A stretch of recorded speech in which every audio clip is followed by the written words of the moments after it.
It's here. It's happening. I can't believe it. Final episode of the regular season is upon us, and it is a big one. Thanks so much for joining us on FCS All-In. I'm your host, Alex Eshelman. Coming up, you guys know him, my co-host Sam Herder, Craig Haley. They will recap Week 11, tell us what to expect in Week 12 as the Brawl of the Wild is our game of the week, and we'll deep dive into that matchup with our two guest pickers. That is the voices of the Bobcats and the Grizzlies, Keaton Galogly and Riley Corcoran. So suit up one final time this regular season. It's time to kick off the show. Welcome back to the show, everyone. Thanks for tuning in this week and all season long. I'm your host, Alex Eshelman, my co-host, senior FCS analyst of Hero Sports, Sam Herder, and senior FCS editor of Stats Perform and theanalyst.com, Craig Haley. Guys, I can't believe it. And I'll ask you my out-of-pocket game ball question at the end of this. So we'll get to that. But first and foremost, let's stick to Week 11. Who would you give your game ball to from Week 11? Let's start with the player, and I'll start with you, Craig.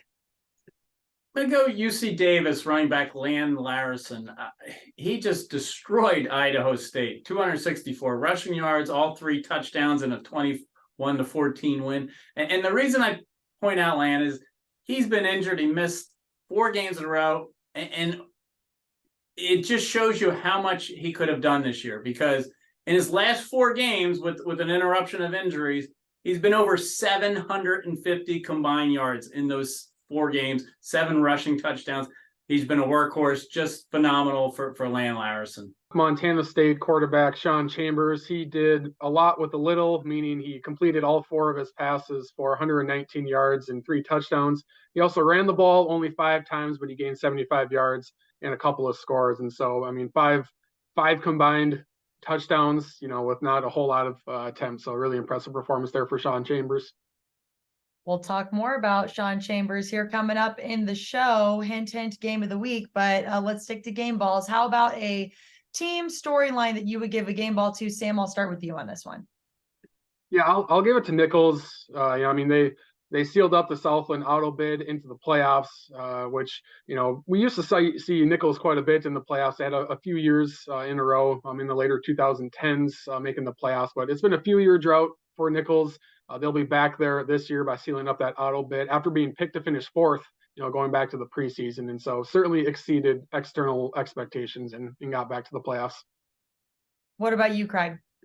Alex, we're always talking about the bison. How about the bison of Howard University and the MEAC? I mean, it was sort of an afterthought that North Carolina Central was going to win the MEAC and advance back to the Celebration Bowl. Well, Howard ended a 10-game losing streak against North Carolina Central, and in big fashion, 50-20. Now they control the bid to the MEAC as long as they win this week against Morgan State. The Howard Bison. It's shaping up to be a great Week 12. All right, last game ball question. Favorite memory from the regular season? Craig, I'll start with you. I'd have to go back to Week 2. I mean, South Dakota State, beating Montana State 20-16. You remember Cleon Thomas Jr. with that catch on the goal line. The end line, was he in, was he out? Replay said no. Just a phenomenal game that lived up to all the anticipation. And the Jackrabbits have kept winning ever since. The FBS wins always stand out a little bit more just because, we see down to the wire FCS games and we see FCS, upsets, and those sometimes can all blend together. So the FBS wins always stand out. If it's a Power 5 win, that stands out even more. Of course, speaking about Sac State beating Stanford, and, that had added juice to it because Sac State knocked off their former head coach in Troy Taylor. And so that one probably stands out above some of the other really chaotic results in the FCS this year. That's a great one, too. I have had a really hard time with this one, guys. I don't know if I can necessarily pick a favorite game, but all I can say is my favorite part of this season is learning so much from you two, specifically the mascots. I love talking about the Spirit Squads, the mascots, and learning about the Richmond Spiders, the Albany Great Danes. I mean, that's definitely been my favorite part of this season. So appreciate you sharing your favorite memories from this year, and we'll continue to break it all down right here on FCS All-In. We've got our game of the week. It's Cat Grizz, Grizz Cat, Brawl of the Wild. The list goes on coming up.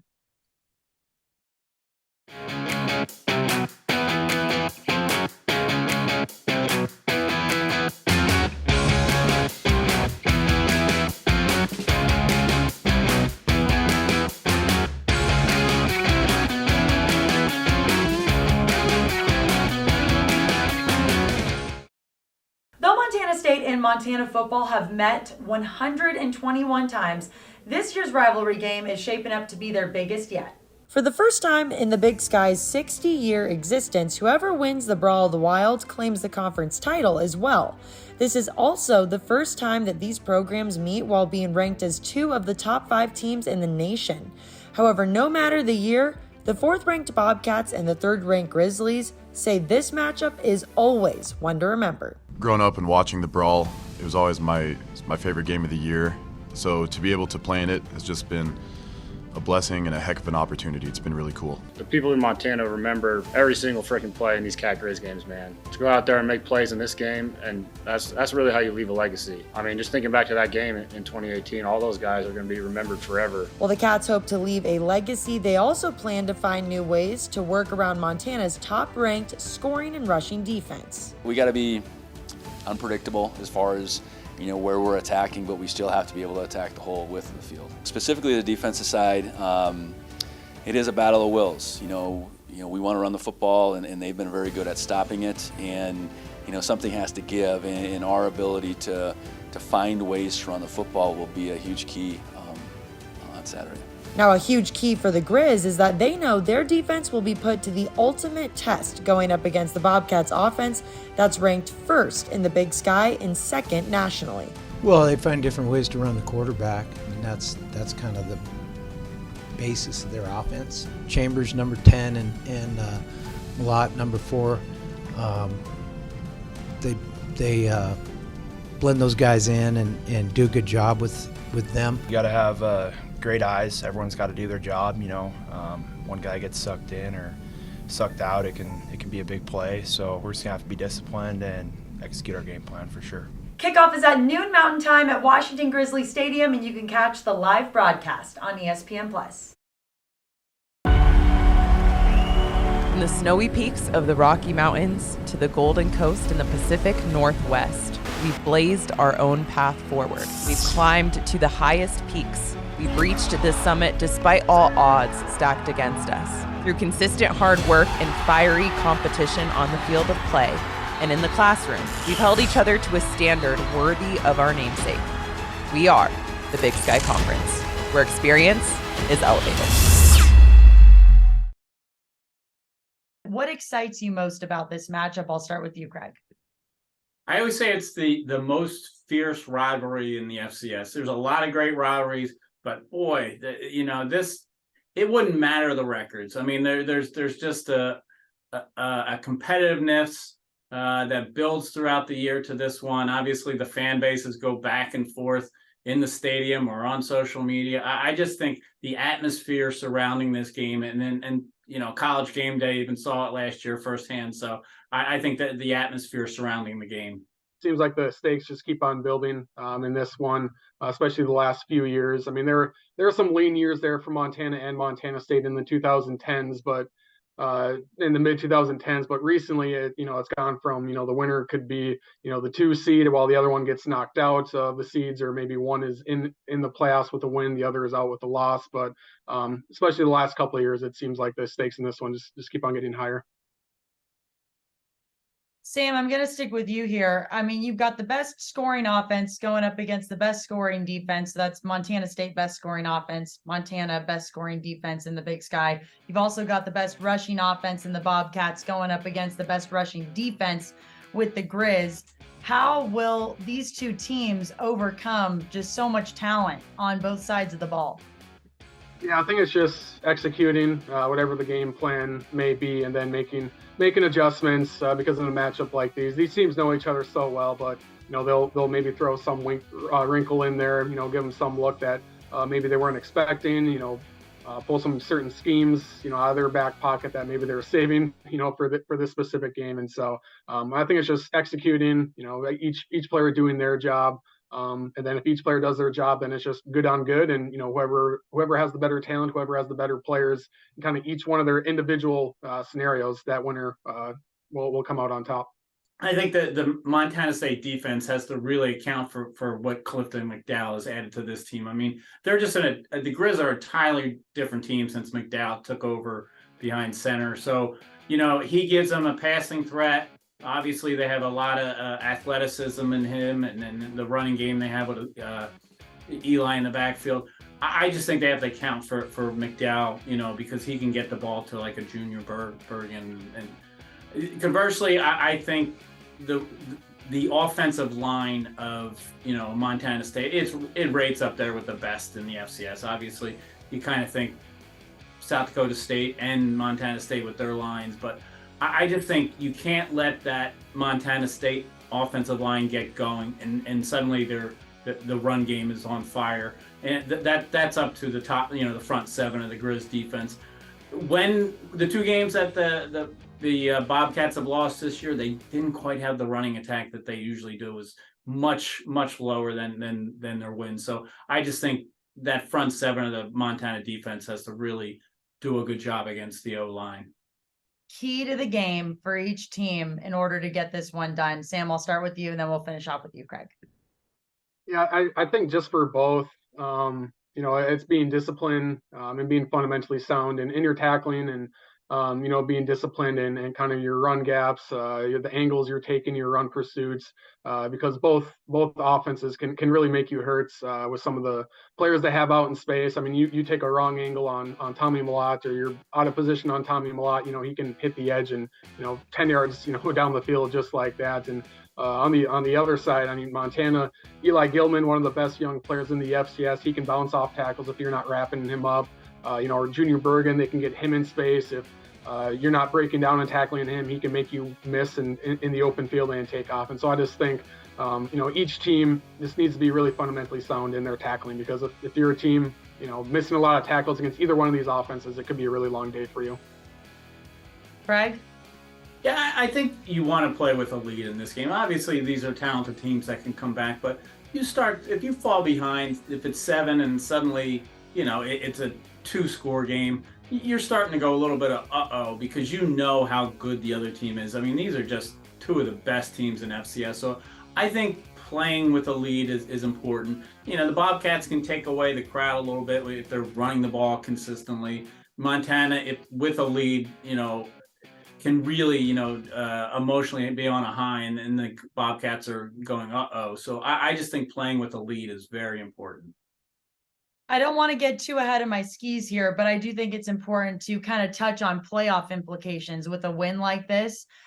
I think it's likely that whoever wins this one will likely get the 2 seed. That's not obviously for sure, but you guys are the experts here when it comes to FCS and FCS playoffs. So what are your thoughts on the significance of a win for one of these teams moving forward into playoffs? And I'll start with you, Craig.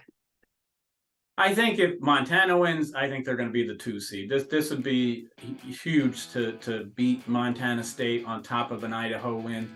I think the Bobcats winning, they'd only be the 3 seed. I think then the Furman gets the 2 seed out of the Southern Conference, just because they won't have had an FCS loss. I think that's what the committee could point to and say, this is why Furman's number 2 over the Bobcats being a 3. Seems like the winner will for sure be a top 3 seed, whether they're the 2 or the 3.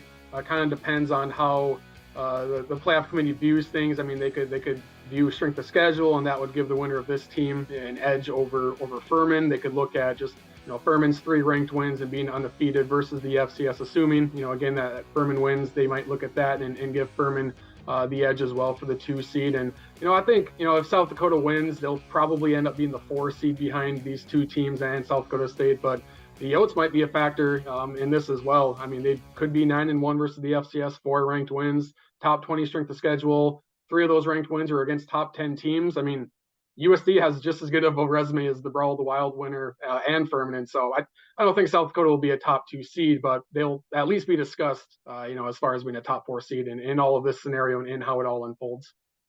Thank you both for your input on that. It's equally one of the most stressful and exciting times of the year when it comes to the football season, and we'll continue to talk about it in our next segment. It is our Pick'em segment, so stick with us.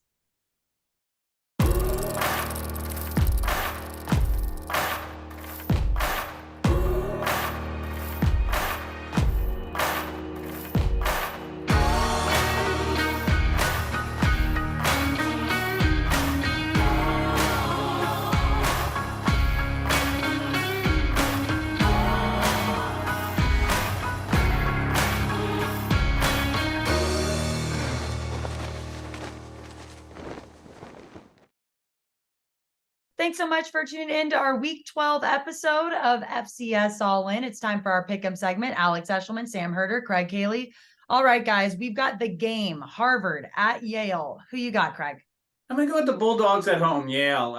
If they win, they'll tie Harvard for the title. Dartmouth's still alive for it to be in a tie. Harvard's assured of the title, even with the loss. But I just think Yale's been a little bit disappointing this year. But at home, they have the more experienced quarterback with Nolan Grooms. I think they kind of get it done with all their talent. Your thoughts, Sam? Yeah, just so much history here, and just the rivalry name itself, just calling it the game kind of speaks for itself. I'll go with the road team, Harvard. I've talked about their defense a lot, especially their defensive line, on the show, and they've kind of been right around that 20 range, in the rankings since knocking off Holy Cross. So I'll take Harvard on the road to get a win. That was the game. Now we have another classic name, the rivalry, Lafayette versus Lehigh. Craig, who wins this one?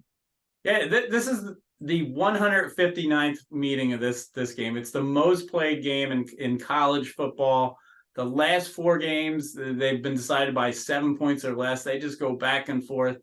I have to like Lafayette winning this and winning the automatic bid out of the Patriot League. I just don't see Lehigh scoring enough to beat Lafayette, which has a good defense. I agree with Craig. I'll take Lafayette here. It's a really good running game. They've also been in the top 25 for a few weeks now. It just seems like they have things rolling, and they get another one to seal their spot into the bracket. How about Duquesne at Merrimack? What do you think, Craig? Earlier we talked about North Carolina Central was sort of like an afterthought that they'd be winning the MEAC, and then they go and lose to Howard. Well, same thing happened to Duquesne last week. They lost to Stonehill when all they had to do was win at home, and Stonehill was having a losing season. Well, now they have to bounce back, Duquesne in the NEC. I could see this game going either way. Duquesne certainly has an experienced team, but I'm going to go Merrimack at home. Tyven Edmonds Jr.'s leading the league in rushing.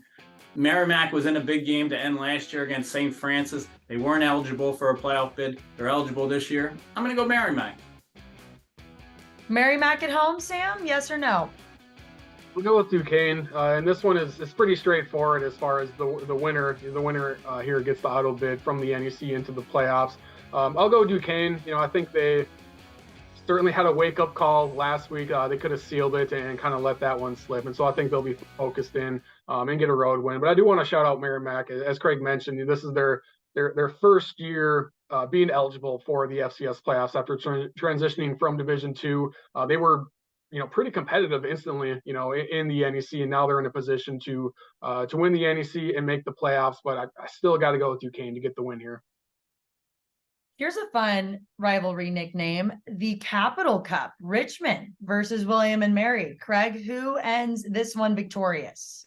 Actually, you might mention this from earlier this season. I talked about how these two teams are tied up 64-64 with 5 ties. So somebody's going to take the lead here. It's the 4th most played rivalry in the FCS. It's going to be gritty. It's going to be defense. It's going to be run the ball. I'm going to go with the Tribe at home. William and Mary, disappointing team, but I'm going to say they get it done. The CAA tiebreaker scenarios for the auto bids can go like 6 different ways. There could be a 2-way tie. There could be a 3-way tie.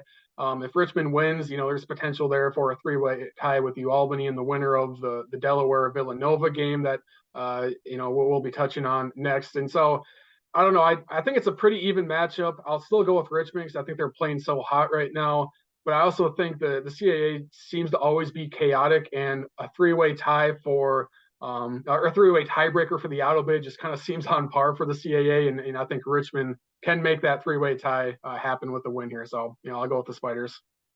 You mentioned it. You're right on schedule, Sam. That is the Battle of the Blue, a top 10 FCS matchup.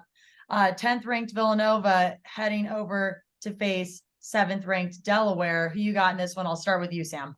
Both teams here are probably already in the playoffs, but this is a rivalry game, and so they're just focused on beating their rival instead of the playoffs. But for bigger picture wise, both are probably in the postseason. The winner is most likely going to be a seed.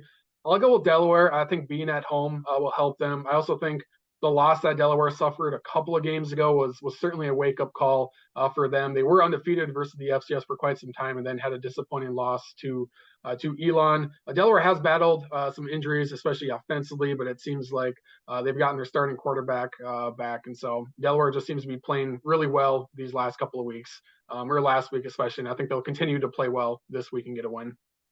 Delaware, yay or nay, Craig? I'll go yay. But think of this. When we think of Delaware, we just think FCS, blue blood kind of program.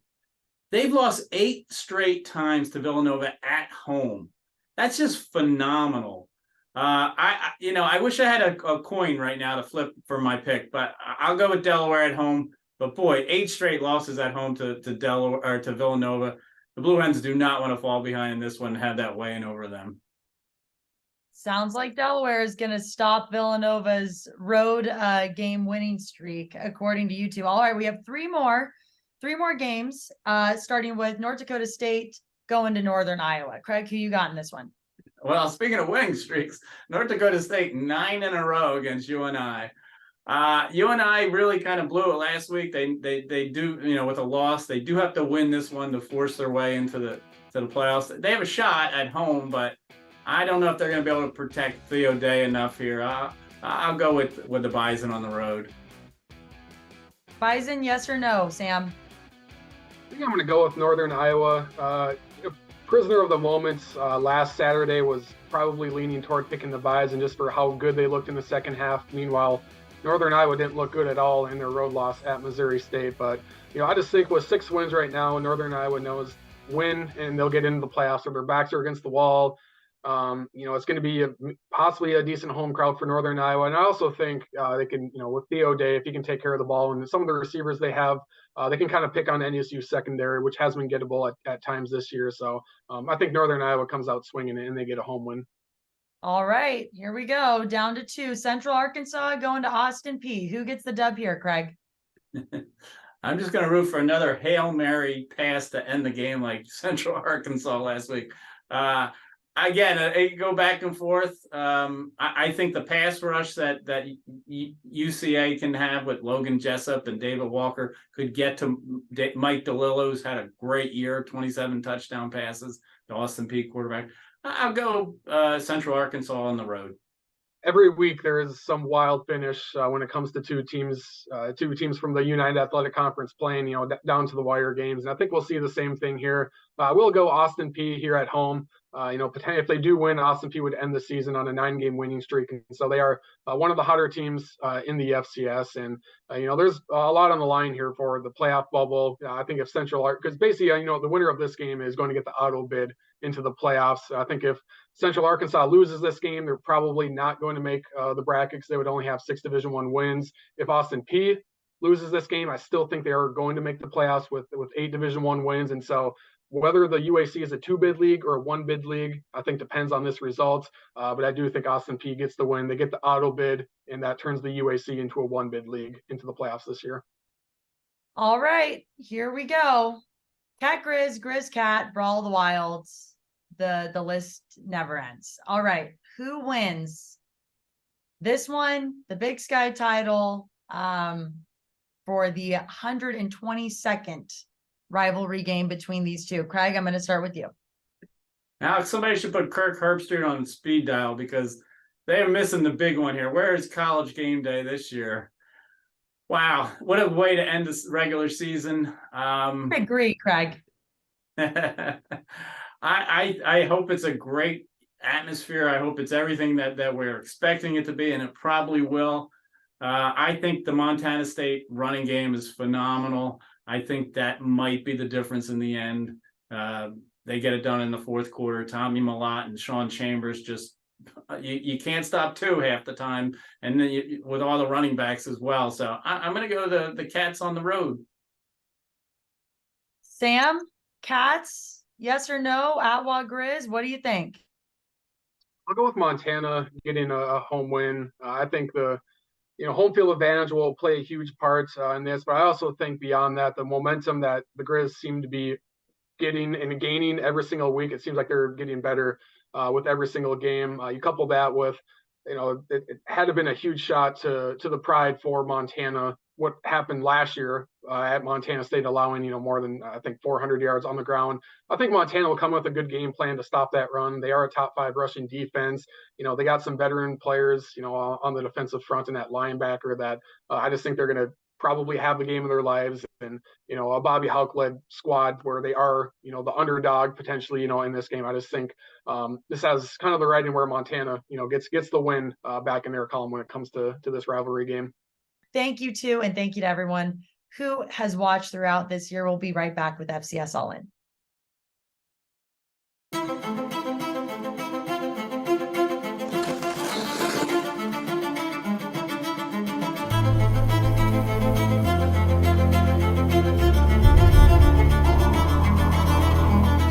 Rare moments in life, they're not just few and far between.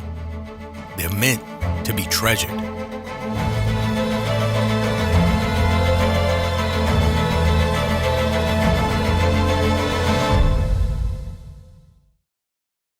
Welcome back to our Week 12 episode of FCS All-In, everyone. I am here with what we like to call the treasures of the Treasure State. We've got the voices of the Cats and the Grizz here for Montana State and the University of Montana. That is Keaton Galogly for the Bobcats and Riley Corcoran for the Grizz. Guys, thank you so much for joining me. I wish I was actually in Montana like I've been the past couple of years with you two, but we're doing this over Zoom today, so we're going to make the best of it. How you doing? First of all, thank you for joining. Yeah, weather's been great, and we got a big football game. Yeah, it's a fun week. That would be an understatement here. The whole state goes to a different level, and I think the hardest part's just waiting for Saturday morning. So tell me what it's like prepping for Grizz Cat Grizz, Brawl the Wild, all of the things. Does the pressure heighten a little bit? Do you get nerves? I mean, what is this like for you, especially for you, Riley, because you grew up in the Treasure State?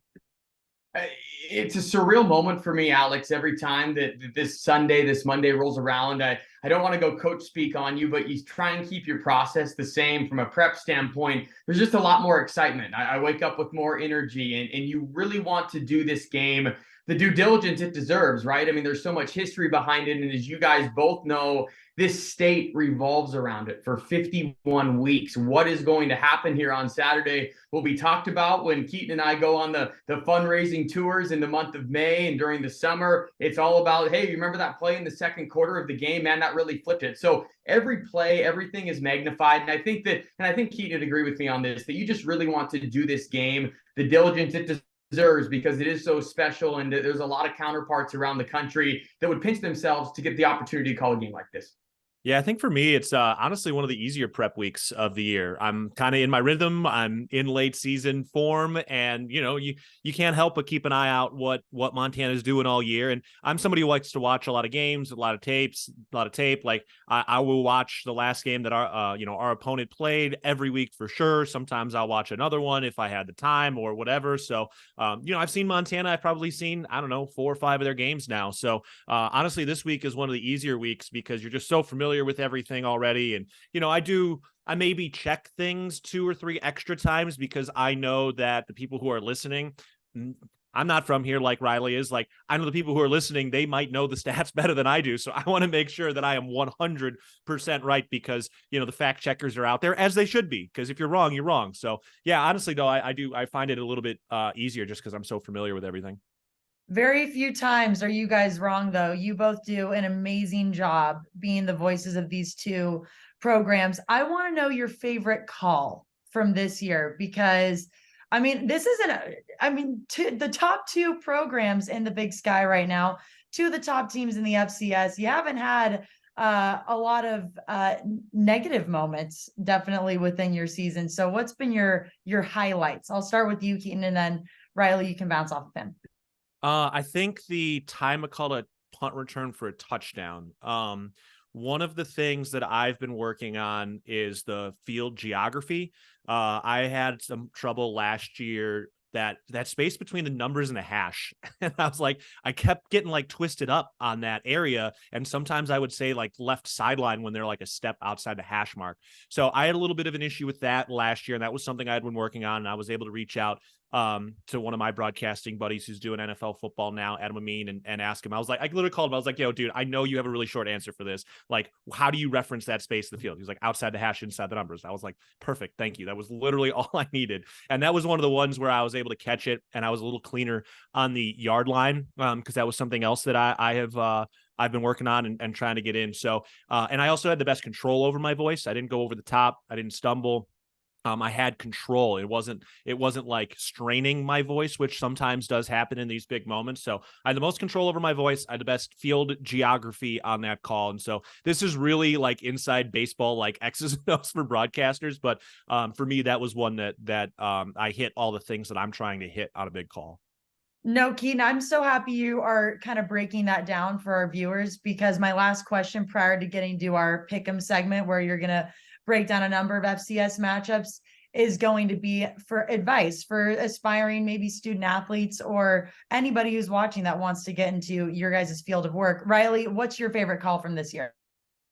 I loved how you went into the technical side of things, Keaton. You were going play-by-play nerd on me right there, and I absolutely love it when we talk about terms, geography. My nerd moment is on Sundays for the NFL. I'm a Broncos fan, but I'm not really watching the Broncos. I want to watch for broadcasters, Ian Eagle, Kevin Harlan, take down terms that they have to try and incorporate into mine. But my favorite call was a record breaker. I mean, rarely do you get this. Grizzly football has been playing 125 years, over 1,100 games, and we had a 97-yard touchdown a couple of weeks ago from Clifton McDowell to Keelan White. And it was here at home. As you guys both know, when the lights get turned on at Washington Grizzly Stadium, things are a little bit different. You get on a fever pitch a little bit, and it was just a cool moment. And not only that, just from a play-by-play side of things, because we had the longest rushing touchdown in school history against UC Davis, the record book was fresh on my mind, and I knew mid-stride that was going to be the school record. So to be able to say, hey, school record as Keelan White crossed the goal line, that was pretty fun. And then, of course, the Grizz beating a top 10 opponent on top of it. That one certainly is at the top of the list, Alex. Clifton McDowell has been one of my favorite players that I've talked to this season. Not to mention, Battle of the Brawl is my new favorite slogan, nickname for this rivalry, 100%. That is what I will be calling it from here on out. Last question, advice for aspiring play-by-play announcers, color commentators, and overall sports broadcasters who might be watching today. Go ahead, Riley. I would say stay in the moment. Stay in the moment, number one. And there's a lot of things that go on during the course of a game. And I think that preparation, as Keaton knows this, sets you up that when you get in the booth, it is fun. That everything, all of the work on the front end allows you to enjoy the game on the back end, because you're prepared for everything that's going to happen. And I know it sounds so cliche, but you have to enjoy what you do. And you can absolutely tell it in the broadcasters that have passion when they're broadcasting a game. Keaton is certainly at the top of that list with the exuberance on the touchdown calls. I love it. I know that everyone gives me a hard time if I go up another octave when I call a touchdown, but you know what? That's the passion behind it. So I would say absolutely the preparation behind it absolutely sets you up for success, and have fun. I mean, it's sports. It's supposed to be fun. And everybody listening out there, you have to remember, they're there because they want to be entertained. They want to be informed, and they want to be entertained. And it's our job as play-by-play broadcasters to do that.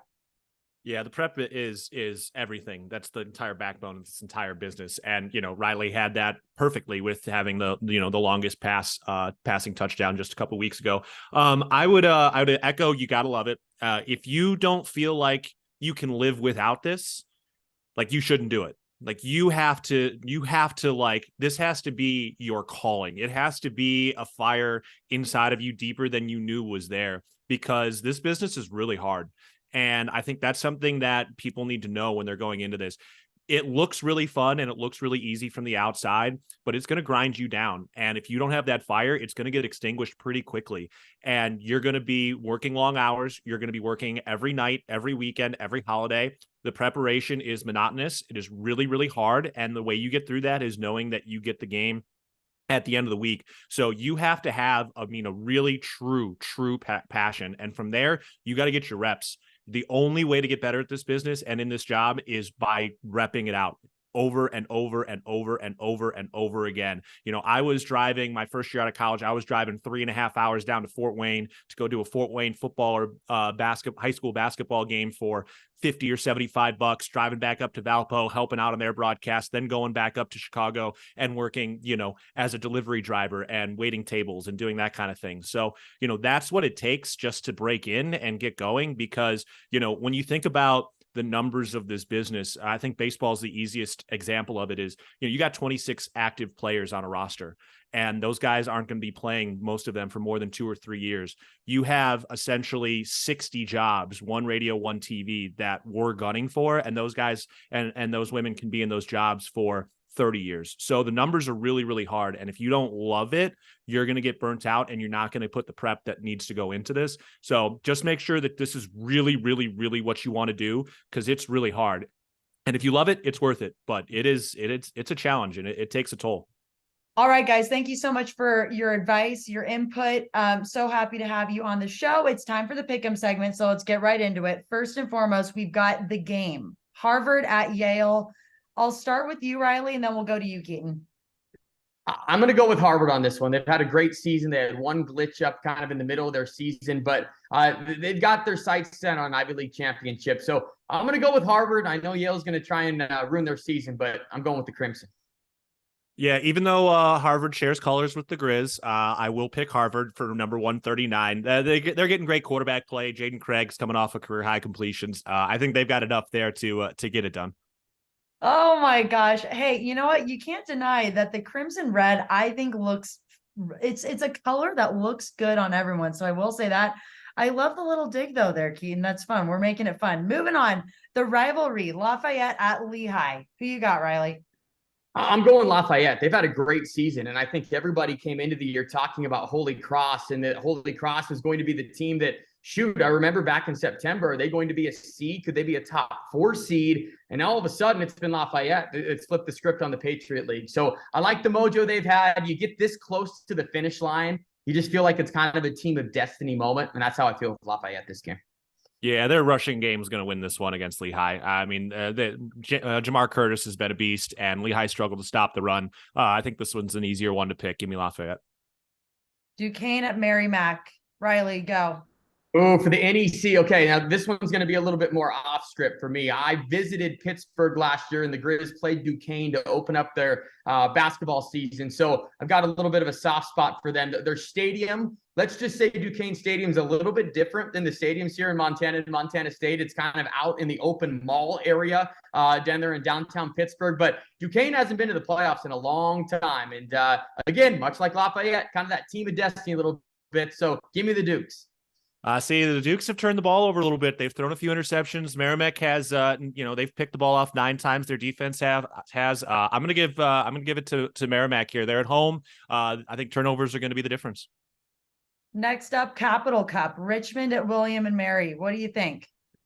Here's the deal. I think William and Mary, unfortunately, has been one of the bigger disappointments in the FCS this year. A team that, again, Keaton knows well. They came over to Bozeman, got blasted in the playoffs, but you thought under Coach London that they'd be able to get it going yet again. But maybe the target on their back this year has just been too much for them to overcome. So give me Richmond. I know it's the road game, rivalry game, all that stuff, but I think the Spiders can do it and clinch their spot in the playoffs.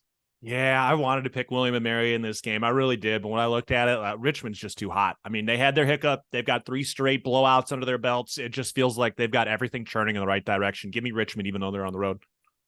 Top 10 FCS matchup here up next. It is number 10, Villanova versus 7th ranked Delaware. Battle of the Blue. What do you think, Riley?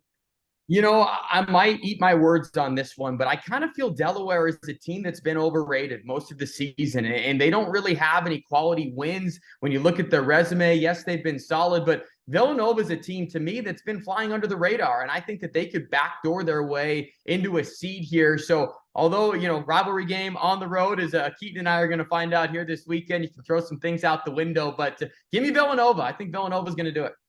Yeah, I think Delaware's got it at home. I think even though everything you said is right, but I think that home senior day edge is going to be enough. We just saw how that played out at Weber State in Idaho, that senior day edge, man. I mean, it can be 7 to 10 points. Delaware already had their hiccup, their loss against Elon, so I'm taking Delaware at home. North Dakota State Bison going to Northern Iowa. Who gets the dub here, Riley?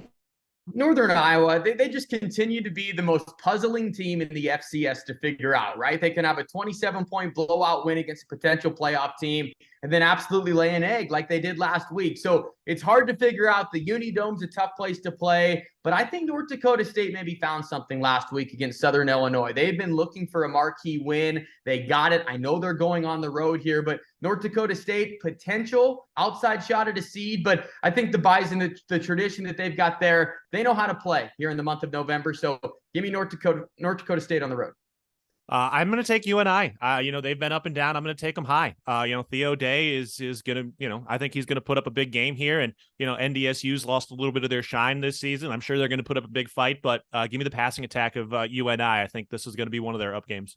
Second to last game here. Central Arkansas going to Austin P. Who ends this one victorious? Well, let's just hope that it doesn't come down to a Hail Mary with a timing issue like there was last week. But I'm going to go with Austin P, another team that, they got a chance to complete that perfect regular season in conference play. I mean, they haven't lost since the first couple weeks of the season, and their loss is really impressive. Southern Illinois and Tennessee. So it's a team on a roll right now. And I think Austin P, the fans that are out there and everybody around social media, they're feeling a little bit disrespected. Well, this is their chance to do it, and they can finish 9-2. They might be one of those sleeper teams in the playoffs. I really compare them a lot to a team like SEMO last year that came up here to Missoula that has a ton of talent. So give me Austin P. Give me the Govs. Yeah, their quarterback play is too good right now. They've got an experienced guy back there. He's been doing great all season long. They've won their 8 straight. They're rolling there at home. Yeah, give me Austin P. All right, guys, the one we've all been waiting for. Brawl of the Wild. Obviously, let the bias show. Riley, tell me why the Grizz are going to win this one, and then Keaton, tell me why the Bobcats are going to take the road win here. So we're not doing a role reversal here. We're not going to take the other side. Okay, I was just making sure. Could, though. Anything goes. Anything goes here on this show. So.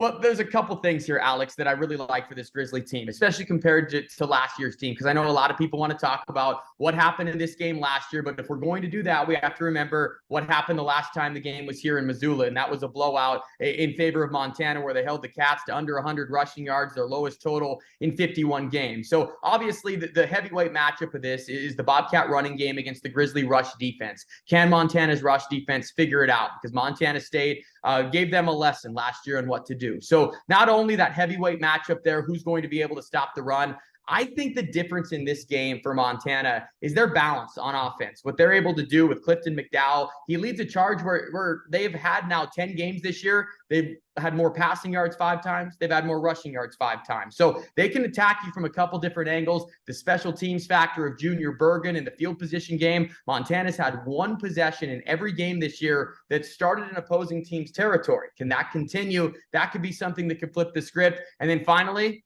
Washington Grizzly Stadium. It's the ultimate X factor. Montana's lost 2 games here in the last 5 years. In 37 years of this stadium, they've only lost 35 games. And with home field on the line, Big Sky Championship for the first time in 14 years, I think the home crowd's going to be the X factor for the Grizzlies. Yeah, I think Montana State can at the very least make that a lowercase X factor, just with where they've had to go. 19,000 at South Dakota State. That place was insane. I mean, it's still 10,000 less than Washington Grizzly Stadium. Yes, but that place was truly insane. Our crowd mic was off. It was ear-splittingly loud, and Bobcats failed in that environment. There's no 2 ways around it. There was 9 false starts, and 7 of those false starts were in the red zone. But what did that lead to? They changed a little bit of their cadence. They've got a little bit of a better way to handle the snap count in those scenarios. Idaho was not nearly as loud as South Dakota State, but still it was a sellout, and they handled that much better. So, they've been in some tough road environments. A lot of people remember that game in 2021, of course, so they're going to have that edge. I do think it's going to play a factor, but it's not going to play as big a factor in this game as it has for other teams because Montana State has had to be road warriors. So I think that's part of it. That 2021 game, Tommy Mott was still playing wide receiver, special teams, and a Wildcat quarterback. This is a drastically different offense. What does Tommy Mott do? He's one of the greatest quarterbacks in program history, and this is going to be one of the major chapters that we will talk about in his career. He's going to be a 4-year guy. This is going to be his only trip to Missoula as the starting quarterback. What does he do in this game? So I think that's going to be a lot of fun to watch because his passing game has elevated the last couple of weeks. Obviously, Montana's rush defense is great. So is their pass defense. So that's going to be really fun to watch. And then when it comes down to special teams, Bobcats have a little bit of an ace in the hole in terms of the punt game. Brendan Hall averaged 52 yards a punt last week, and he had 3 punts over 50 yards, and 4 of his 5 punts were down inside the 20, and he's not out kicking the coverage. So, you got a guy who's been locked down in that regard, only, I think whatever it is, it's like 75 kickoffs and like 65 touchbacks for him. So I think in special teams, the Bobcats can really neutralize a lot of great returners. You can be a phenomenal returner, but if you catch that football in the end zone 10 yards deep, or it goes out of the back of the end zone, there's nothing really you can do. And then the final thing is Montana State's linebacker play. Danny Louis-Lekepa's loss the last couple of weeks has been massive for this defense. He's supposed to be available for this game. That's what Vegan said in the press conference. We'll see how available he is. Lavelle Price Jr. at nickel has been a really big weapon in terms of tackling the football, stopping the run. He's been a little bit banged up, but he's going to be a go. So how well does Montana State tackle, and how well do their nickel and linebackers play in this game is going to be a really big key. If they play well, Bobcats will have a fun day. Guys, I feel like I'm on First Take right now. I love this. Thank you so much for both of your time, and I really appreciate it. This is for sure one of the best.